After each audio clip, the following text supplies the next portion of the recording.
Hello, All right, guys, welcome in. My name is Anthony. I'm Wally Hawkins. We work at Keller Williams, Las Vegas. Here we are. This is our Tuesday podcast. Absolutely. So, how have you been since last week? Doing good. Working with two new clients in That's Vegas. awesome. People starting right after the election, finally starting to kind of You chop know things what? up. That's funny that you say that because that's what I was going to talk about today. After the election, which was what, just a week ago, right? Mm-hmm. Yeah, I'm not long. already feeling the market change. I'm feeling, people are feeling, I can tell, they're feeling different. I actually put up a listing yesterday Okay, congrats. and made an offer yesterday. There we go. You're working. So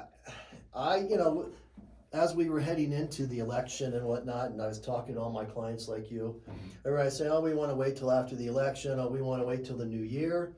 I'm seeing things change already. I can't believe it. I thought, all right, people are just saying I want to wait till after the election, but They it's were actually true. we're after the election, and I'm feeling that people are feeling better about. Yeah, I think just everybody was so tense, just weary about what was the unknown, I would say. Yeah. So now, no matter what had happened, I feel like just now that it's over, people are finally starting Right, they calm, are.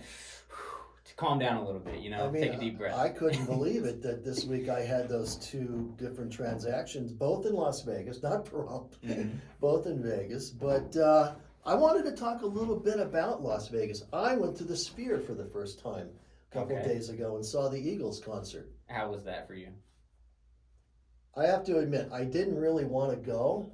I mean, What? I like the Eagles, but they're not one of my favorite. And a friend of mine had tickets, and the person that was going to go with her bailed out. So she invited me. We were in section 300, which is probably one of the best sections you can sit in. Mm-hmm. And I can't tell you how much I enjoyed that show. Really? And it was a combination of the music, but the video production is just out of this world. And the audio is probably the best audio in the world at this point. Seriously. Really? There's 160,000 speakers put into the walls of the Sphere, and they have video for every song, and it's not video just for the sake of video. It's video that works with the song, tells the story of the song. It's a whole immersive experience. Yes, it was the best. And did they do the thing where they would take their faces and pop it different? Yeah. Yeah. That's the coolest thing. Honestly, no, if I could choose, I would go see all of my concerts at the Sphere. But those tickets are expensive. They are, but that's the world today, right? Of course. Right. Just exactly like the F1. Someone in our office just bought one for $600, I think. Yeah, I talked to her. Mm-hmm. Yep. Yeah, no, I'm excited about the F1. Have you seen any kind of delays, driving a little bit? You know what? Nothing like last year. Last year was so bad. And I think every year that goes by, it's going to become more and more efficient for everybody that lives here and works here. No, I mean, I'm seeing they're putting up the lights all down the strip, and I'm on the strip quite often. But no, nothing like last year. Now last year was bad, and I don't know why Vegas decided to do this, but I feel like they closed every single exit of the freeway. Let's they were not just trying talk to make about road construction in You Vegas. have to in Vegas. Because it's the worst. Okay, it's the worst. I mean, every frickin' road in this town is being worked on, man. The running joke is the cone is the state animal or bird or something. And honestly, I mean, we talk trash about it, but it is a good thing. We're upgrading. Yeah, they're fixing the streets. We're a growing city, so we have to upgrade our infrastructure eventually. I just wish that we wouldn't do it all at once, because then you have the most delays possible. I think they sell it that way. We do it all at once, we'll be done at once. Well, we're never it's done. not true. We're never done. So, anyways, back to real estate. It's changing, which is great, and it's changing sooner than we had all planned. Mm-hmm. And I think me and you had talked about it before. I personally was expecting people to wait for the interest rate. I thought that was the biggest thing, potentially holding people back. And correct me if I'm wrong, I think it's still hovering around 6.9, 6.8, something. For conventional, yes. Yeah. FHA and VA is a little lower. Mm-hmm. Right. I believe today FHA and VA is around 6.3. better, but we're still Well, still there looking for for a those lower while, numbers. it had dropped into the very high fives, and then it went back up a little bit.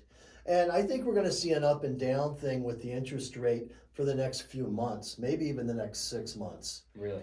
up and down. And I think as the up and down happens, it's going to slowly, the ups won't go as high. You know, it's going to Eventually, take, we're going to find a median middle point there. yeah.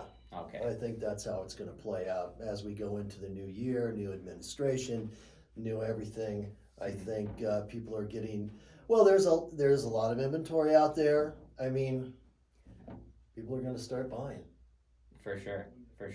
And we always like to talk about this, but just because a lot of people don't know, if I forget the exact stat, but when that interest rate drops, a couple percentage points, the amount of people that brings into the market, some people are looking at the interest rate and they're looking for that one. Oh, I want a 6.5. So as soon as 6.5 rolls around, how many people do you think are entering the market then? So I think we're about to see a large influx of people as soon as the interest rate starts to trickle its way down. Bear in mind, don't just totally wait for an interest rate to drop. Please. Because when that happens, house prices tend to go up. Mm-hmm. So you have that balancing act to work with. So if there is a house out there that you love, get it now. Reach out, contact us. Let's go see it. Get it now, and Need to be then ahead of people. down the road you can refinance your interest rate to the lower interest rate that will be happening in 6 months. Mm-hmm. I was just having a conversation before we hopped on this podcast today, kind of echoing that sentiment of the interest rate is what it is right now, but you got to get into your house, and then because the monthly payment, that's what my client right now is really worried about, is monthly Right. payment. That's what I'm trying to get down. So I'm letting her know you can have this interest rate for this 1 year, and the interest rate we're expecting it to drop. So as soon as that does drop, then you can refinance, and then that monthly payment will start getting down to where you want it. But at least you're paying into your property. You're not paying somebody else's mortgage. You're not paying rent. You're paying It's into your asset. Okay, so It's your home that is Nothing making you better. money. there's nothing better. That's how I feel. Buying real estate helps people grow their wealth. Builds generational wealth. Yes. It's one of the best ways to do it. In this country, it is the best way to do it. Mm-hmm. All right. We will see you guys next Tuesday. See you guys. Reach out if you have any questions. Anthony. Wally, see you guys later.